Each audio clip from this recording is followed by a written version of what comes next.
Olá, boa tarde. Estamos começando mais um programa Mundo Melhor aqui na Rede Vida, o canal da família. Muito obrigado por fazer parte da nossa vida, por permitir que a gente faça parte da sua vida, da sua família. Espero que esse final de semana seja ótimo para você, para os seus filhos, para os seus pais, para o seu marido, para a sua mulher, para os seus amigos, né? A vida é um dom tão bonito que a gente recebe de Deus e é tão bom a gente viver com alegria, com felicidade, viver bem, né? Às vezes as pessoas, um problema é pequeno, né? Elas transformam esse problema numa agonia tão grande e elas acabam transformando a vida num peso para elas mesmas e num peso para as outras pessoas com as quais elas convivem. Então, não faça isso com você. A gente tem, às vezes, mania de sabotar a felicidade, né? Não sabote a sua felicidade. Peça que Deus te dê o dom da serenidade, da paz, da tranquilidade, o dom da paciência, do amor, da benevolência. A língua é um instrumento que a gente pode usar para o amor, para falar bem das pessoas, e às vezes a gente usa a língua, usa, né, os dedos para teclar coisas ruins dos outros, né? Não faça isso com você, nem faça isso com seus irmãos. Estou falando tudo isso porque a gente está aqui com o Padre Jair, uma honra receber o senhor, Padre Jair Carlesso, porque é um nome chique, né? Um nome chique. De padre, escritor. Eu que agradeço pelo convite, né, Gabriel Chalita, e mais do que nunca, tenho a honra de conhecê-lo, eu que lhe admiro já pelos seus escritos, pela sua história de vida. Obrigado. Aos 19 anos já publicando livro, é isso? Não, já foi vereador aos 19 anos. Aos 12 publicando livro, então, quer dizer, na realidade eu que me sinto muito honrado de estar aqui junto nesse programa maravilhoso com esse título encantador. Mundo Melhor. Olha, é verdade. Aí, né? Quando realmente eu recebi esse convite, Mundo Melhor, é o meu sonho de ver essa realidade com o Mundo Melhor. Eu acho que todos nós trabalhamos para que esse mundo seja melhor. E ele só é melhor a partir do momento que a gente entra nesse espírito do projeto de Jesus. Estamos nesse projeto, não tem como dar errado. E gostei da sua introdução porque você disse: eu não quero que você atrapalhe ninguém, né? Eu acho que é esse o objetivo nosso, é ajudar as pessoas a crescerem e não a atrapalhar a vida de ninguém. Não sejamos pedra de tropeços, né? Você sabe, Padre, eu tive a honra de, alguns meses, eu fui para a Itália dar algumas palestras e tive uma audiência com o Papa Francisco. Eu já tinha estado com ele aqui no Brasil. Eu fiquei tão impressionado com o Papa. E eu tenho ficado impressionado com ele assim, toda semana, todas as coisas que ele fala, né? Eu coloco no Twitter frases dele sempre, retuito coisas que ele diz. Esses dias escrevi um artigo falando sobre ele, porque ele diz coisas tão simples, mas tão profundas, né? Esses dias ele estava falando do idoso, dizendo assim, não se pode descartar um idoso, por duas razões. Primeiro, porque não é inteligente descartar um idoso, porque você está descartando sabedoria, experiência. E depois, porque não se descarta ninguém. Todo mundo é filho de Deus, né? Uma outra fala dele, quando estava falando da questão da mãe solteira, ele diz assim, mas quem é mãe solteira? Ou é mãe ou não é mãe? Então, você olha, é meio óbvio isso, né? Mas assim, não é assim que as pessoas agem, porque às vezes alguém religioso tem preconceito, fala assim, mas aquela mulher é uma mãe solteira, a religião não seria o contrário disso? Não é religação, não é comunhão, né? É o religare, né? É o religare, religar, né? Deus com o humano. Exatamente. Então eu vejo assim que esse é um grande drama que nós, hoje, no Brasil, estamos enfrentando. Porque é um drama porque certas normas da igreja, elas acabam delimitando um pouco esse religare, essa aproximação. Eu vejo até a questão, e ele bateu forte até a questão do batismo. Do batismo, é. Então, acho que isso é fundamental a gente perceber que ele está sendo de uma forma simples, dizendo não. Se aquela pessoa, eu tenho por mim hoje, trabalhando numa paróquia, trabalhei em várias paróquias até hoje, mas eu tenho por mim, quando aquelas pessoas vêm à igreja, elas não vêm porque elas não têm nada que fazer. Se elas vêm lá no escritório paroquial, na secretaria paroquial, elas querem alguma coisa. Então, acho que esse querer já é o primeiro passo de você aproximar essas pessoas de Deus. E aí o bom atendimento, o bom acolhimento, o sorriso. Eu vejo assim que nós estamos numa igreja hoje, Gabriel, fria. Me desculpe, assim, mas desculpa meus colegas aí, os padres. Muitos padres, amigos que acompanham o programa. De verdade, olha, eu quero deixar um recado. Eu fico muito triste porque eu percebo as pessoas frias, sabe?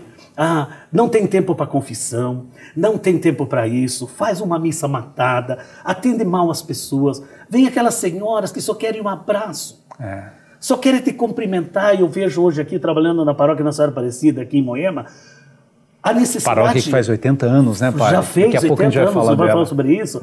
Fez 80 anos, quer dizer, uma história lindíssima, mas que uma igreja que continua viva. Talvez seja por causa que os padres que passaram, bem, não estou falando porque eu estou recém chegando, mas os padres que passaram se fizeram história. E é uma história muito linda de aproximação. Eu acredito que esse é o que dá o sentido de nós estarmos no mundo como evangelizadores. Né? Eu acho que o Papa Francisco ele deu uma retomada. Como a gente diz assim, na linguagem popular, aquele tapinha de luva, sabe? Dizendo, ó, gente, abra o olho. E ele fala muito internamente, assim, primeiro é bonito assim, ele não acoberta os erros, né? E isso faz com que a gente sinta que a igreja ela é divina mesmo, ela é iluminada pelo Espírito Santo, porque os homens erram muito, e a igreja errou muito e erra muito, né? Para mim, uma das coisas, eu já até falei alguns programas atrás aqui, quando saiu aquele filme daquela mulher chamada Filomena, e que teve um problema lá, né, o filho dela, enfim, umas freiras na Irlanda, que as crianças morriam, enterravam, tal. E aí a criança foi tirada dela, né? E a freira, o filme até mostra, ela nem ficou com raiva da freira por isso, porque a freira achou que estava fazendo o melhor. Mas o Papa viu aquilo e alguns religiosos quiseram proibir o filme, né? O Papa chamou a mulher para se desculpar o que a igreja fez no passado com ela. E isso é de uma bondade, de uma grandeza, de uma generosidade, né? Eu fico tão orgulhoso de ver, assim, como católico, né? Ver um homem assim que tem... Os escritos do Papa Bento também eram geniais. O Papa João Paulo II foi um Papa que marcou a história. Cada um tem um estilo, mas esse é o estilo... É como um carinho de Deus, né? É uma coisa que talvez o mundo esteja precisando muito, porque as pessoas estão muito necessitadas desse abraço, desse carinho, dessa palavra mais tenra, né? Isso, até por questões simples, eu acho o Papa, até a forma como ele se aproxima das pessoas, demarca muito o território dele, assim, porque ele não se aproxima com vestes, com algo que chame a atenção, não, muito na simplicidade, até a questão própria da vida interna, no modo como ele lida com suas próprias deficiências. Ele diz, gente, olha, eu nasci lá, eu sou assim. Então, quer dizer, ele não tem foram lá no fim do mundo. Justamente, foram no fim do mundo. E ele falando que roubou o crucifixo do padre. Sim, do padre lá, quando foi enterrar, né? Quer dizer, ele foi fazer encomendação lá do irmão dele, lá que é o padre, e roubou o crucifixo. Quer dizer, uma naturalidade tão grande de expressar a vida.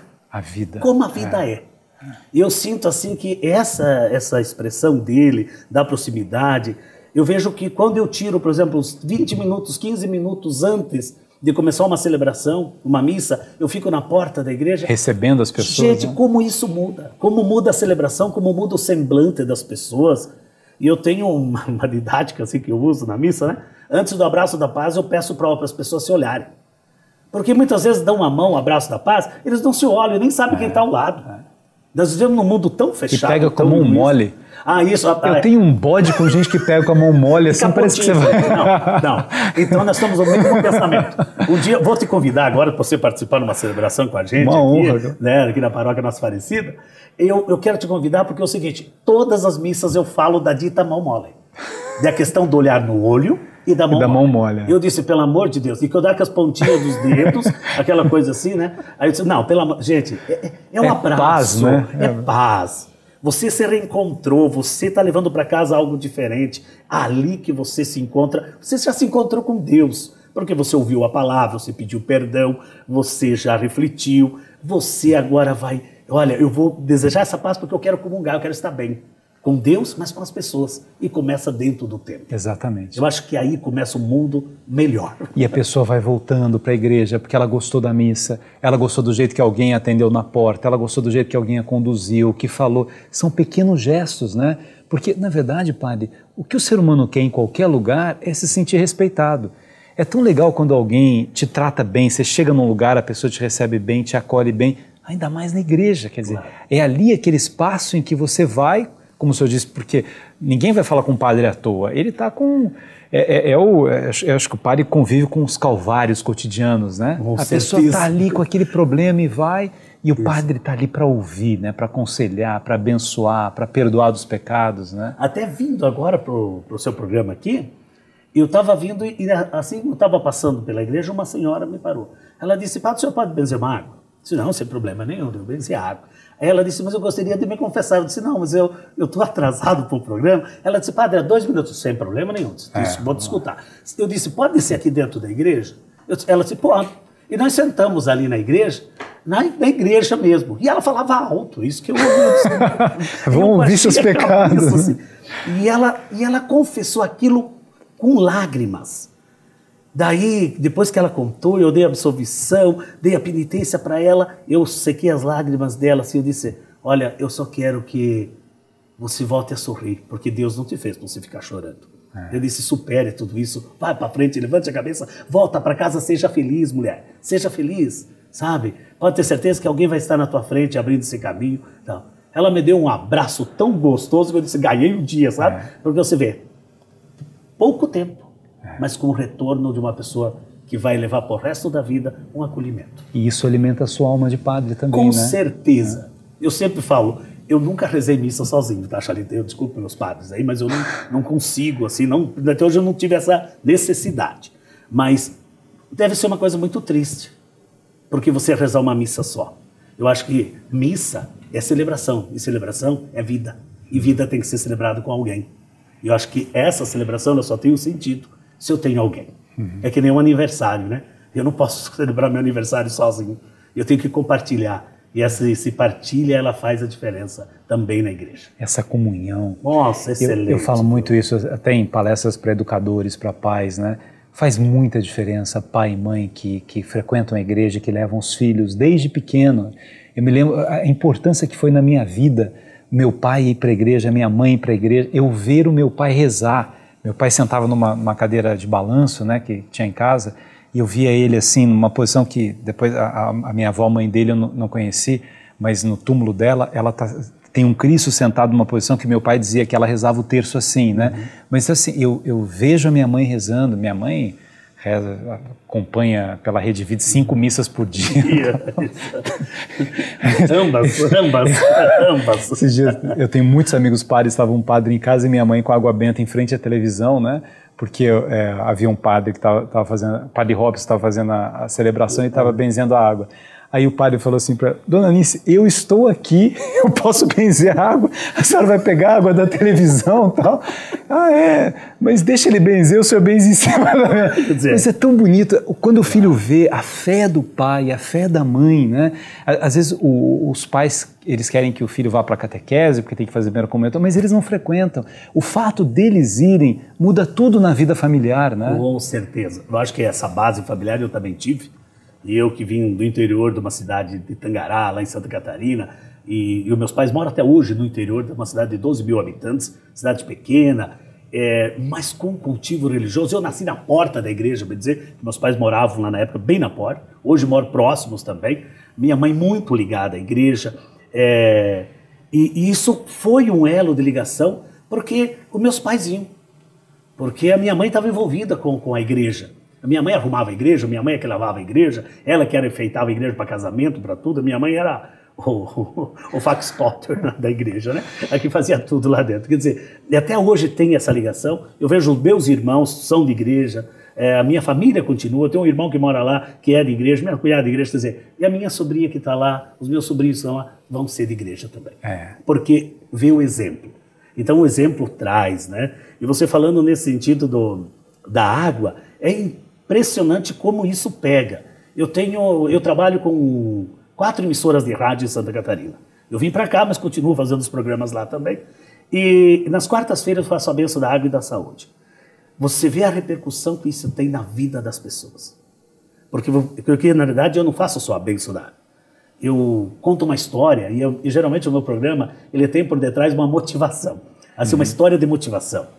Voltado um pouco na linha da evangelização, bem na linha da evangelização, mas com esse toque de motivação. Porque as pessoas hoje estão muito caídas, muito precisas daquele né, do mundo melhor, do mundo melhor, né? Aquele incentivo, né, Charlita? E eu vejo assim que isso tem dado assim uma perspectiva grande. Inclusive agora, a partir dessa semana, eu assumi mais uma emissora lá, também nesse mesmo aspecto do programa de motivação. E como é importante os padres que têm programa de rádio, programa de televisão, que usam as mídias sociais, porque utilizar... O Papa agora acho que está com 15 milhões de seguidores só no Twitter. Aí tem E é tão importante isso porque você usa todos os meios para tocar na alma das pessoas, é aquela senhora, o senhor dando a bênção da água num programa de rádio, aquela senhora que está ali, às vezes sozinha, né, numa fazenda, numa coisa com a água, ela recebeu aquela bênção, ela vai rezar o terço, ela vai tomar água, vai se sentir melhor, já fez o mundo melhor, né? Vai passar para a família. Vai passar para a família. Tem uma expressão lá muito forte lá de uma senhora que deu um testemunho. O que ela faz? O que a fé transforma, né, não tem como negar tudo isso. Ela diz que ela faz a bênção da água, mas ela benze uma garrafa PET de 2 litros. E ela faz a comida com aquela água. Ela inclusive coloca nos alimentos. Ela diz que o marido dela mudou, que os filhos mudaram. Quer dizer, a força da fé, força da fé. Então eu acredito, assim, eu tenho muito ciente disso, quer dizer, os meios de comunicação, eles é uma força que nós temos, né? Mas usamos muito pouco. Né? Usamos muito pouco. Por exemplo, porque isso requer um tempo também de preparo, não dá, né? Uma coisa que uma dedicação, né? Quando faz ao vivo, você tem que todo dia estar ali, né? Toda semana. Apesar que eu faço gravado, né? Eu gravo, mas mesmo assim você precisa tirar esse tempo. Né? Você não tem só aquilo na vida, né? Então, mas eu vejo assim que esse tempo é valiosíssimo e precisa ser aproveitado. O senhor falou da água, eu fiquei lembrando que no dia de Santo Antônio, dia 13, né? E a minha primeira paróquia em Cachoeira Paulista, eu morava perto da igreja de São Sebastião, mas o pároco, o padroeiro da cidade era Santo Antônio. E eu acho linda a vida, a história de Santo Antônio e tal. Eu tenho vários amigos santos, São Francisco, Santa Terezinha. Às vezes tem um pedido assim, eu vou fazer para São José de Anchieta, porque é santo fresco, santo novo, agora tem menos pedido. Mais força, mas aí eu fui lá na missa, na igreja de Santa Terezinha, mas do dia de Santo Antônio, e peguei 2 pães, e aí dei pro porteiro, né, para a pessoa que trabalha comigo, para a pessoa, fui dividindo um pedacinho para cada um. E é legal, um dos porteiros que trabalha no meu prédio lá, ele falou assim, eu vou levar um pedacinho para minha mulher também, eu vou ficar um pedaço comigo. Tudo bem, mas é um pão, se você rezar, não importa, são gestos concretos de amor, né? De fé. Você sente, olha, estou me alimentando da lembrança de um santo que dedicou a vida de uma forma tão bonita a Deus, né? Que pregava aos homens e quando os homens não ouviam, os peixes saíam para ouvir, um santo milagroso, né? E esses elementos que as pessoas têm necessidade hoje, né? Eu peguei por aqui mesmo, aqui na igreja da Senhora Aparecida, que a primeira experiência que eu via, as pessoas traziam 100 pães e levavam 2. Mas traziam para aqueles que não tinham. E tinha as pessoas lá, os ministros que ajudavam a dividir, e nós fizemos a bênção, né? Daí eu falei, gente, quem tem o seu pão na bolsa e tal, após a celebração, após a missa, eu vou fazer a bênção aqui na frente. Gente, foi um tumulto, uma coisa assim assustadora. Eu disse, gente, calma, eu vou ter o tempo do mundo aqui. Então, essa necessidade, sabe? Do sagrado também aparecer nos objetos. Eu fui numa casa de uma família e estava o pãozinho de Santo Antônio dentro do arroz, para que nunca falte o alimento. Quer dizer, olha como essa expressão ela avança. Tem São Benedito nas cozinhas. Na cozinha, né? Isso. Eu na minha carteira tem Santa Terezinha, na outra tem... E assim, é claro que a gente sente, você fala com Deus te ouve, Deus conhece, mas é tão bonito você... eu sou apaixonado por vidas de santos, assim, porque... a história de cada um deles, né? Dom Bosco, né? Que é um santo que eu... Assim, aquele homem meio louco, né? Que ia cuidar dos meninos de rua que ninguém queria cuidar. São Francisco. Imagina, quando a gente fala assim, olha a bondade dele de tirar a roupa. Não é bondade, é uma loucura, é uma coragem, né? É um êxtase, Santa Teresa d'Ávila, um êxtase de amor por Deus, né? São João da Cruz. Quando a gente lê um pouco mais a vida dos santos, primeiro a gente percebe que a gente sofreu pouco, né? Eles sofreram muito mais que a gente, né? Muito mais. E é tão bonita essa consciência, olha, eu dedico a minha vida a uma causa que é a causa do amor, né? Verdade. Então, essa causa que ela encanta, né? Por isso tudo na vida tem que ter uma causa. Né? A gente fala de projeto de vida, né? Um projeto de vida. Mas... E eu acho que quando a gente tem uma causa e tem um projeto de vida e se apaixona por esse projeto, você faz com leveza. Exatamente. Com leveza. Então você não reza uma missa com raiva, você não tem problema de atender as pessoas, porque você sente aquela leveza, você sabe. Você tem o cansaço. Claro que é natural, que é normal, mas você tem a leveza. Da simplicidade, de trabalhar com as pessoas, de conviver. Amar o que faz. Amar, de usar uma linguagem que seja próxima das pessoas, próxima. Eu vejo assim hoje na nossa igreja aqui, como todos os lugares que eu trabalhei, não importa entre o rico, o pobre, a linguagem é única. Sabe? Você pode usar a mesma linguagem com exemplos, a lá Jesus, com parábolas, para que todos possam entrar nessa dinâmica, compreender, sair dali. Eu vou falar, sabe por que eu falo sair? Porque uma vez eu fui numa missa, não vou citar o local, eu estava de férias. O padre esticou tanto aquele negócio, ficou tão cansativo que eu estava como fiel lá, não estava como padre, tá? Eu estava como fiel. Eu saí da igreja. Eu vou pedir já perdão, tá? Deus já me perdoou, já me confessei. Porque aquilo era maçante demais. As pessoas se olhavam e eu disse assim, meu Deus. E naquela época eu era reitor de seminário, rezava as missas, mas estava mais cuidando de seminário, ainda não tinha assumido paróquias, né? E aí, naquele dia eu disse assim, pelo amor de Deus, eu não quero fazer isso. Eu não quero nunca fazer isso. Se um dia alguém chegar e me dizer, Padre Jair, ó, você está se tornando cansativo, ó, pelo amor de Deus, passo por reciclagem, vou me preparar melhor, alguma coisa tem que acontecer, porque aquilo, por isso eu acho assim que essa causa, ela tem que ser uma causa, por isso que a gente fala em vocação. Vocação, você tem que amar aquilo que você faz. Vamos para o intervalo e a gente volta falando de vocação. O que é até para você que está acompanhando em casa, de repente você pensa assim, será que eu tenho vocação de ser padre? Como é que a gente sente se tem vocação ou não vocação para vida religiosa ou para qualquer vida, né? A gente já volta.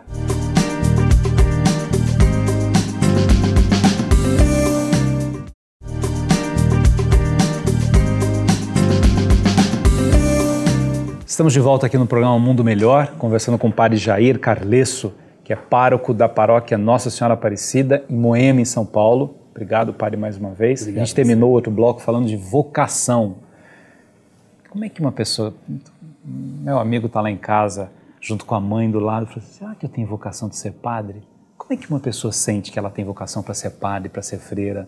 Eu vou contar a minha experiência, né? Porque eu não posso falar dos outros, mas eu falar assim da minha experiência.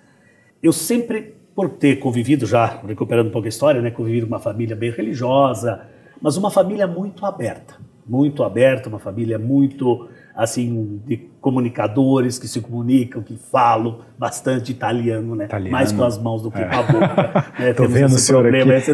Eu sou árabe, mas eu não tenho outro jeito, sabe? Infelizmente é assim.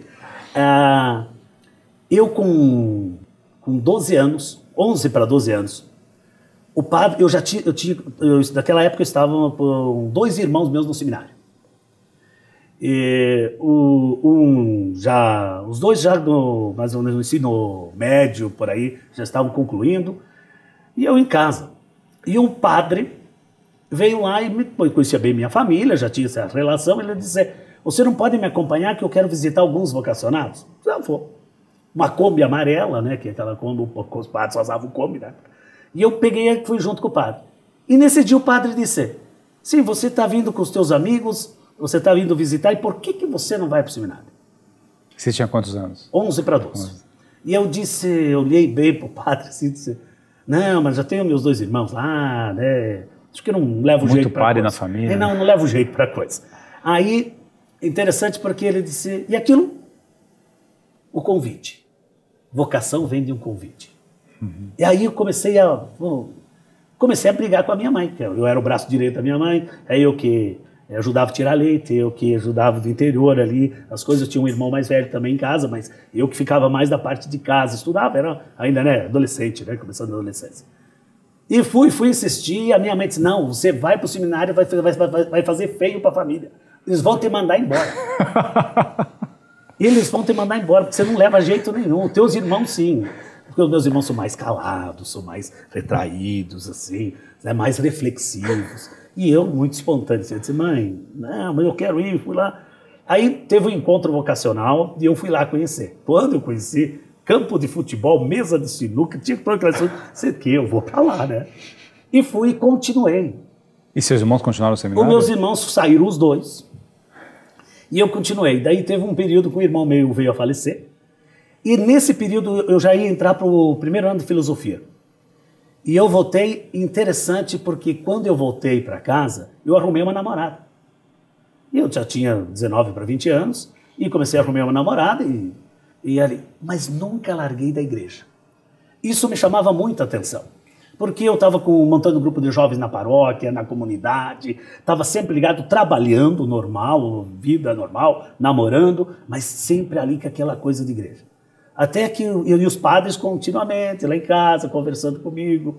Aí teve as missões populares dos redentoristas, aí me convidaram para ir para os redentoristas, mas como eu conhecia bem os salvatorianos, já tinha essa convivência, eu disse, não, se é para mim voltar, eu vou voltar para os salvatorianos. E chegou um padre e disse assim, ó, já fiz a tua matrícula para o vestibular. Eu disse, eu vou voltar.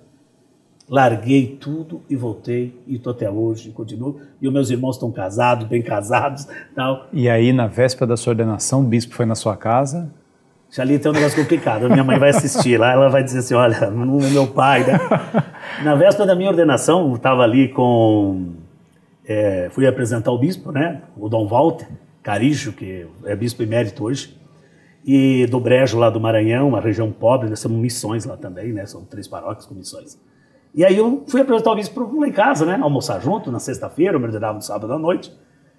E eu cheguei lá e disse a mãe, esse aqui é o bispo que vai me ordenar, meu amigo e tal. E a minha mãe, antes de cumprimentar o bispo, fala, será que vai aguentar isso aí com o padre? O bispo me olhou com uns olhos tão sérios, sabe? Daí ele disse, mas como ele já me conhecia, a espontaneidade, tudo, né? Levou a minha disse, mãe, mas não queima meu filho, né? Pô, eu tô começando agora.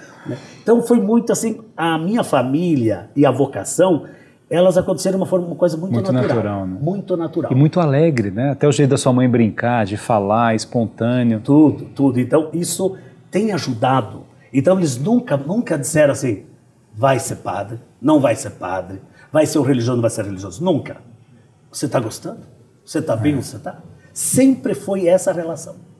Então, eu vejo assim que, se você que está querendo entrar para o seminário, a mãe que tem um sonho que o filho seja padre, deixe ele. Olha, vai lá, faça a experiência. Eu sempre digo para todos, faça a experiência.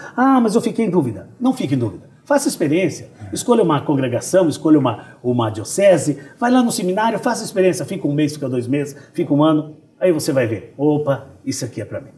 Eu acho que não tem idade, que hoje as pessoas dizem, mas antigamente entrava mais novo. Não, muito pelo contrário. Eu acho que hoje nós já não aceitamos mais também nessa idade, só aceitamos já até para discernir um pouco melhor, para refletir mais. Até para conviver com família, com a sociedade, com o mundo, vir um pouco mais maduro. Eu acho que isso é muito importante. E eu vejo que faça a experiência. A partir da experiência não tem dar errado. Você vai ser um padre não porque a congregação quis, ou pela diocese quis, ou porque a família, mas você vai porque é aquilo que você fez a tua opção. E assim, não é um sacrifício, é uma felicidade, né? É isso que eu acho. Eu tinha um programa de rádio que era diário e sempre tinha pessoas que participavam tal, e vinha muito a pergunta assim, parecido com isso, a mãe dizendo, Chalita, não sei o que eu faço mais para os meus filhos irem para a igreja. Toda vez que eu saio da missa, eu brigo com eles e não adianta que eles não vão, né? Aí a minha sugestão era, então, saia da missa e pare de brigar com eles, porque eu acho que eles devem pensar, mas ela vem com tanta raiva da igreja, né? O que ela faz na igreja que vem com essa raiva toda, né? Você não foi na missa hoje, você não sei o que, não vou te dar mesa. Quer dizer, é o contrário, você tem que sair de lá de uma outra forma, né? É uma relação hoje bem complicada.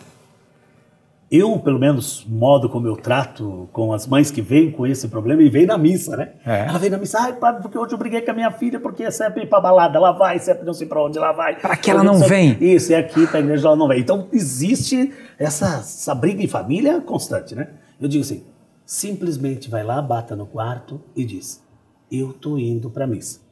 Quando você voltar, dá um beijo e diz, eu rezei por você. Eu rezei por você.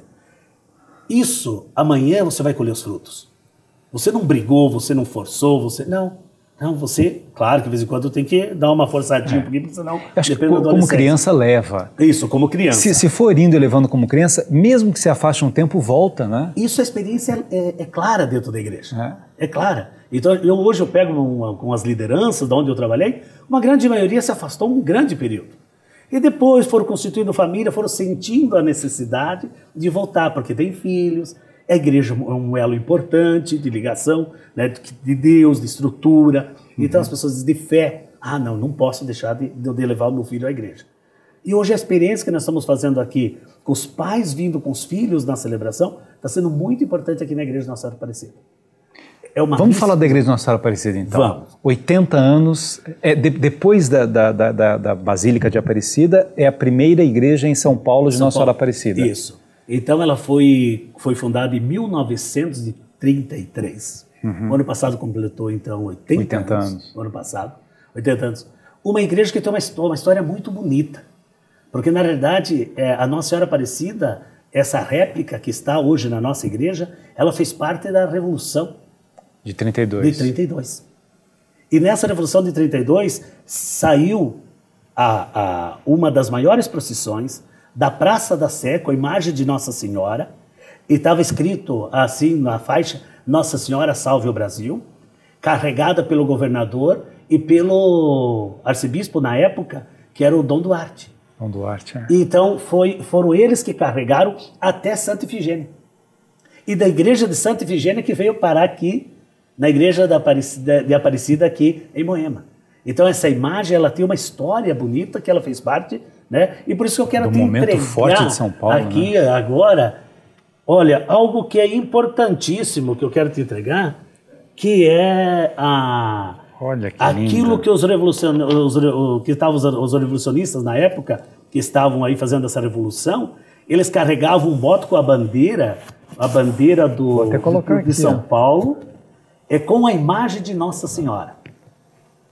E essa Nossa Senhora, inclusive nós temos um vitral da nossa igreja. Que é a bandeira de São Paulo com a Nossa Senhora Aparecida. E eles carregavam no peito isso. Nós temos um vitral da nossa igreja que conta a história da Revolução dentro da nossa igreja, porque agora nos 80 anos tiveram algumas pessoas que estavam nessa Revolução e que estavam representando aqui. Que foi um momento fortíssimo de São Paulo, da consciência de São Paulo, da consciência nacional a partir dessa revolução. Isso, né? Até a questão da bandeira, né? Porque os símbolos foram extintos. Né? E na verdade, foi lá em 1940 que voltou a bandeira de novo, né? Para ter a bandeira que foi criada lá em 1800, né? E 88, voltou como a bandeira de novo, depois aí nos anos 40 agora. Você vê como isso tem uma história linda por detrás e de fé. E por isso que a nossa aí que vem. Aqui o bairro não tinha. As pessoas iam muito longe para ir para a igreja. Não tinha umas pequenas capelas. Santa Rita, lá, que você é devoto dela lá em Santa cima. Rita. Aí, então as pessoas sentiu essa necessidade. Então a família Loureiro, que é uma família que até hoje atua aqui, eles fizeram a doação de um terreno, pequeno terreno. Mas logo em seguida que construíram a capela, já viu que não dava certo. Não ia caber. Não ia. Aí tiveram que construir esse templo, começaram a construir esse templo que está aí, hoje essa igreja linda, maravilhosa, que tem uma história belíssima dentro, de vitrais de Nossa Senhora. Que tem um pároco maravilhoso. Olha, eu não posso dizer que eu vou dizer uma coisa para você, Gabriel Chalito. É que nem apresentador, tá? É a mesma coisa. Viu? Sozinho não fizemos nada, né? Se não tem esse povo aqui ao nosso redor, a gente não faz nada. Graças a Deus, eu acho que a história foi construída muito bonita. Os padres salvatorianos vestiram a camisa por esta comunidade, como veste a camisa por onde passa. Isso eu sinto hoje dentro da congregação, hoje da província nossa brasileira, nos lugares que os salvatorianos colocam. Porque o nosso fundador, o Padre Jordo, tinha um carisma maravilhoso, que entrava justamente na comunicação, que entrava justamente na formação de liderança. Era um homem atual para a sua época e nós continuamos hoje com o seu carisma. Os salvatorianos atuam em missões também? Missões também. Nós temos hoje uma das regiões mais pobres do país, que fica no Vale do Maranhão, é onde nós atuamos, né, com 3 paróquias, né? Aí de uma paróquia junto com as irmãs salvatorianas, uma missão em conjunto, com os leigos salvatorianos. E nós temos missão também em Moçambique, da província brasileira. Então nós temos lá, são 2 paróquias, uma área enorme missionária em Moçambique. Tão bonito alguém dedicar a vida a isso, né? Eu estive lá, tive a oportunidade de passar um mês em Moçambique, porque como eu sou coordenador do apostolado salvatoriano, então tenho que ajudar um pouquinho nessa organização também. E é importantíssimo a gente ver essa história, essa paixão. Eu acho que quando se apaixona por uma história, por um carisma, aí vem. Aí uma igreja cresce, o povo cresce junto.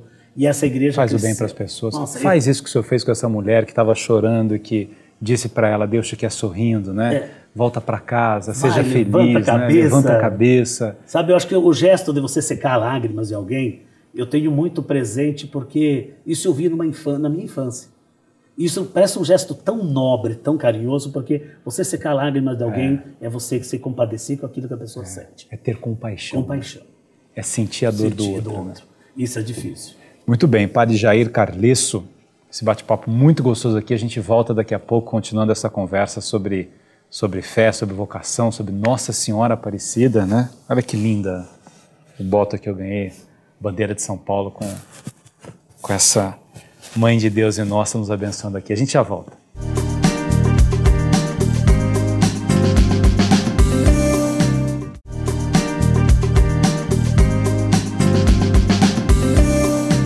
Muito bem, estamos de volta aqui para o programa Mundo Melhor. No começo desse bloco, Padre, a gente sempre responde uma pergunta aqui de tantas pessoas que nos mandam, né? Você pode mandar sua pergunta também por e-mail. A gente muda um pouco o nome das pessoas, que tem muitas perguntas pessoais aqui, mas é muito legal porque é uma forma também de a gente fazer isso, né? Um mundo melhor, ajudando as pessoas com os calvários. Hoje tem um padre, talvez ele que responde, não eu, né? Aproveitar. Boa tarde, Thalita. Meus pais eram muito severos. Quando eu era pequena, eles me batiam muito, eu odiava apanhar, mas esse foi o jeito que eles encontraram para corrigir o que eu fazia de errado. Hoje tenho 40 anos, moro em São Paulo e tenho um filho de 7 anos. Ele é muito, muito, muito levado. Por isso, de vez em quando, perco a cabeça e acabo dando umas palmadas nele. Quando a lei da palmada foi aprovada, fiquei preocupada. Você pode, por favor, falar um pouco sobre esse assunto? Complicado. Complicado. Na verdade, a lei da palmada, ela foi criada pelos espancamentos, né, pela humilhação das crianças, por aquilo que as crianças sofriam e por uma consciência nova que a pedagogia tem de que não é batendo que você vai ensinar as pessoas, né? Tem um exemplo que a gente fala, você quer que a planta cresça mais rápido, não é com água quente que você vai fazer a planta, você vai matar a planta, né? Então, é o diálogo, né? Não é que não tenha que colocar limites, tem que colocar limites. Essa história de criança fazer birra, por que a criança faz birra? Porque ela não tem limite, então ela aproveita em público para fazer a birra. E você tem muitos mecanismos de corrigir esse filho levado, de orientar esse filho levado, sem matar a criatividade dele.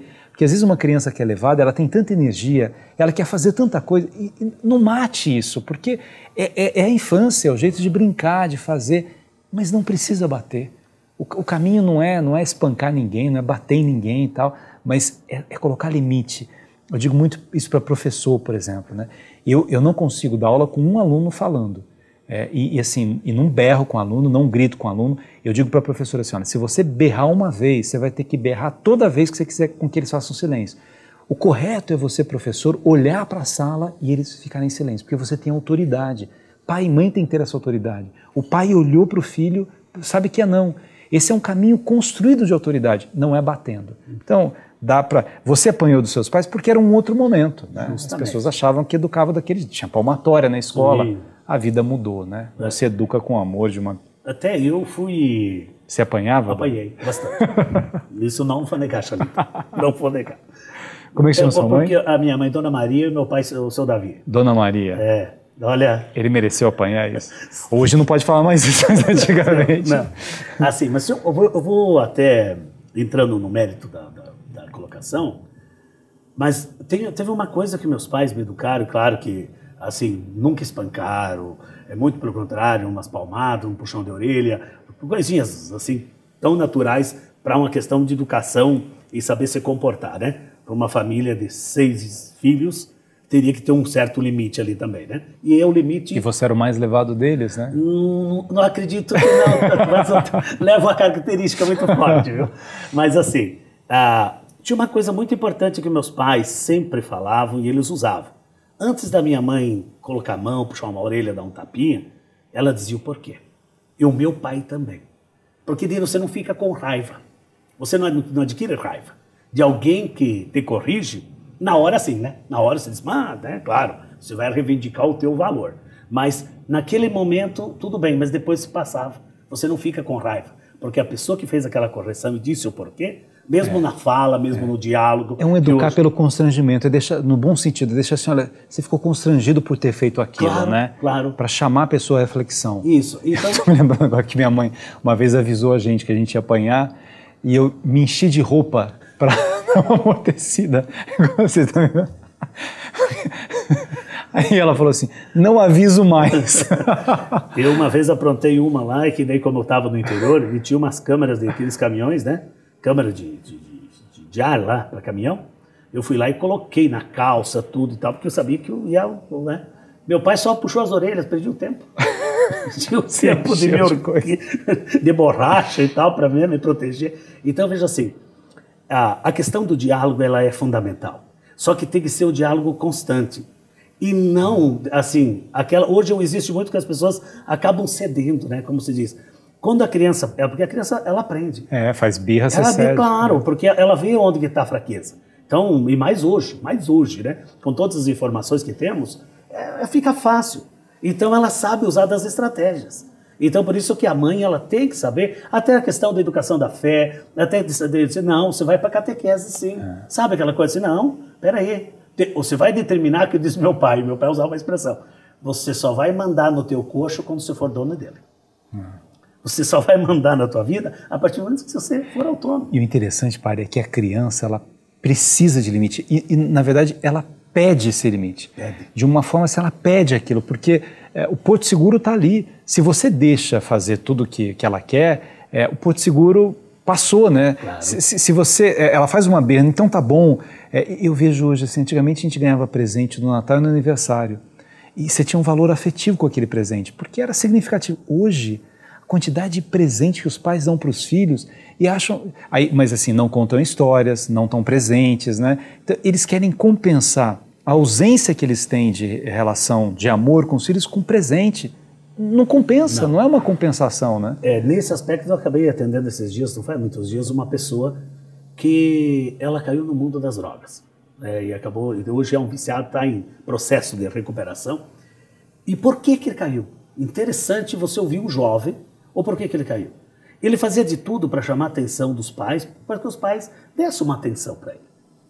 E os pais, ele foi crescendo, foi se envolvendo, e ele disse que a única coisa que levou ele para o mundo das drogas foi para chamar a atenção dos pais. Porque os pais não estão... Aquilo que você acabou de falar, Jalita, é impressionante que assim vai reparar em mim, né? A quantidade de coisas que nós ganhamos. E na nossa época a gente ganhava uma balinha e ficava louco, né? Porque era algo, né, inusitado. E hoje é muito mais fácil dar o presente do que dialogar. É muito mais fácil dar um iPhone do que sentar, do que fazer um tema de escola junto.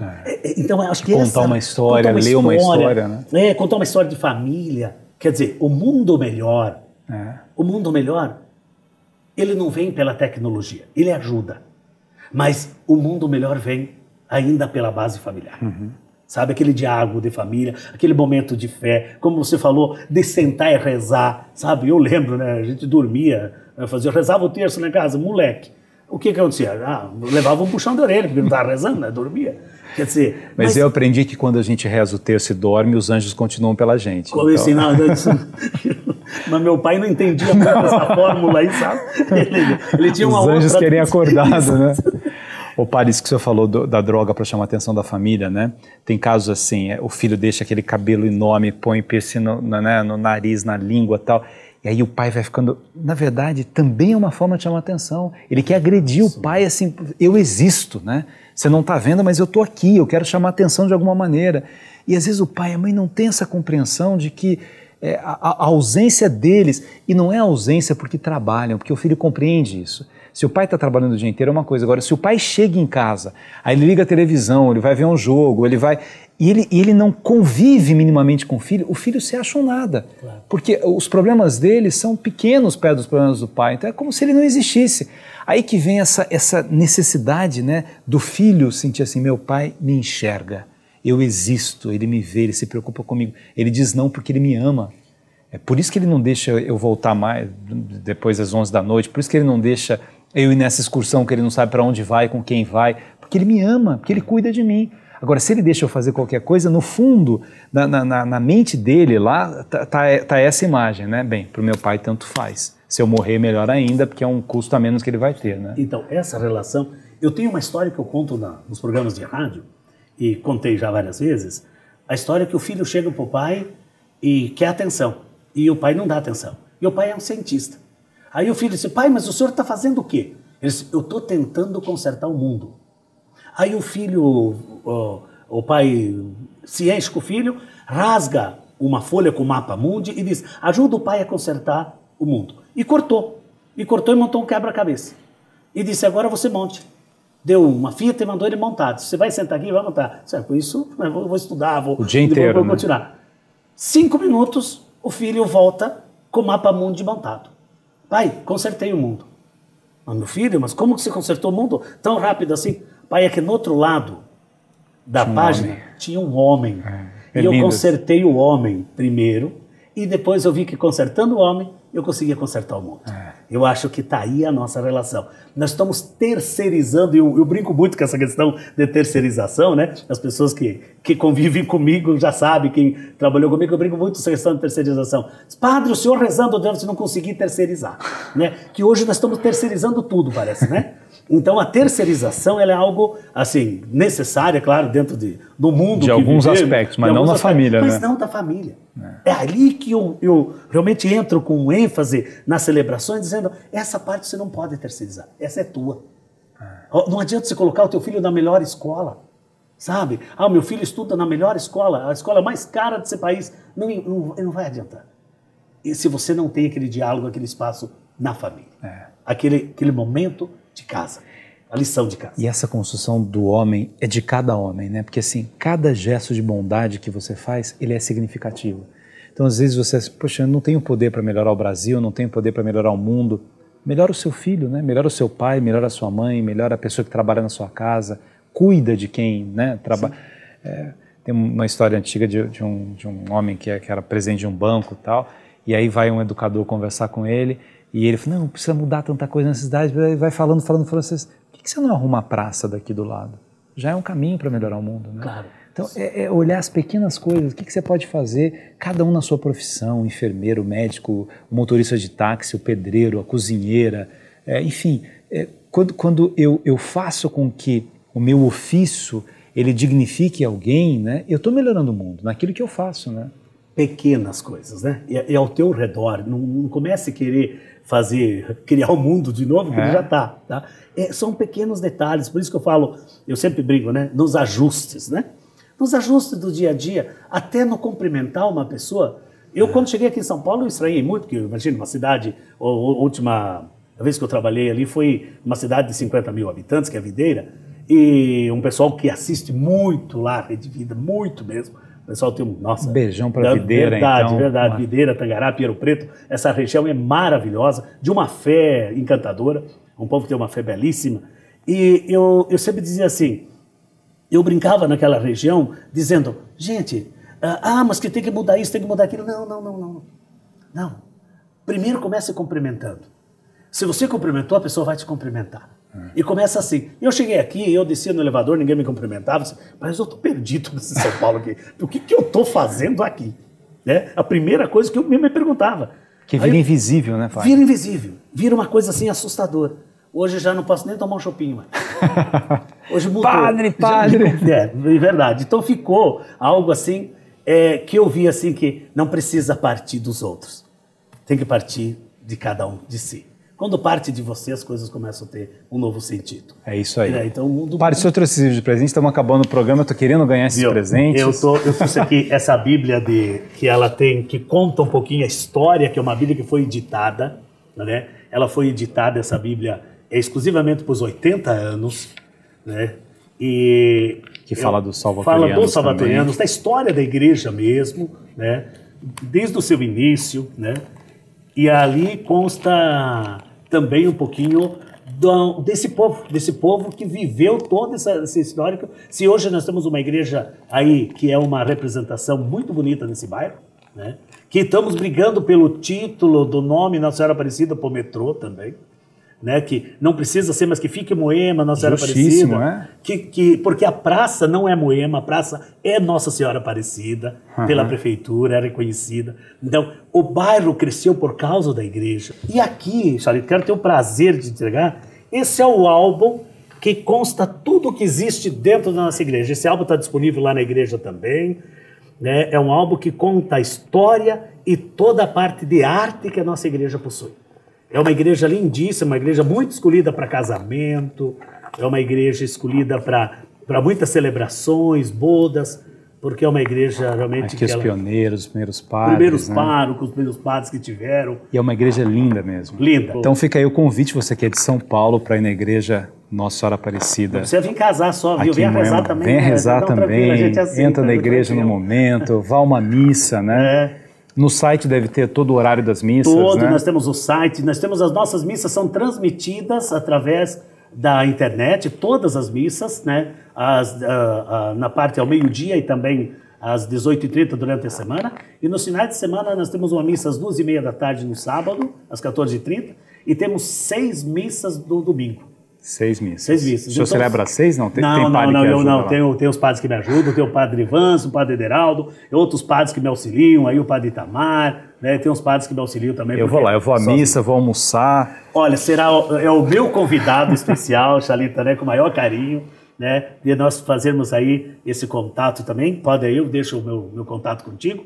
E nós vamos sim almoçar juntos. Um prazer. Por que não? E vir numa missa e até cedo a palavra, porque eu sei que você tem um coração de ouro. Opa, muito obrigado, uma honra. Conheci a tua história, a sua parte de educação e, acima de tudo, a tua fé. Amém. Então, se você está nesse programa querendo um mundo melhor, é porque Jesus já tocou esse coração há muito tempo. Obrigado, meu Padre. Irmão, obrigado. Sua bênção, fica com Deus, abençoe, obrigado. E aliás, vou aproveitar, eu falei de almoçar com ele, quero mandar um abração para os franciscanos. Eu tive lá com o Frei Alvaci, convite dele, e a Francisca, que cozinha lá no convento, né, franciscano, no centro de São Paulo, não perde o programa, minha amiga querida. Foi uma delícia almoçar com vocês também, vários freis ali presentes, Frei Davi, um prazer enorme estar com vocês. Muito bom estar com o senhor, Padre. Obrigado. Nos vemos em breve. Cuide da sua vida, da sua fé, do seu coração, da sua família. A gente se encontra aqui sábado que vem, se Deus quiser, para mais um programa Mundo Melhor.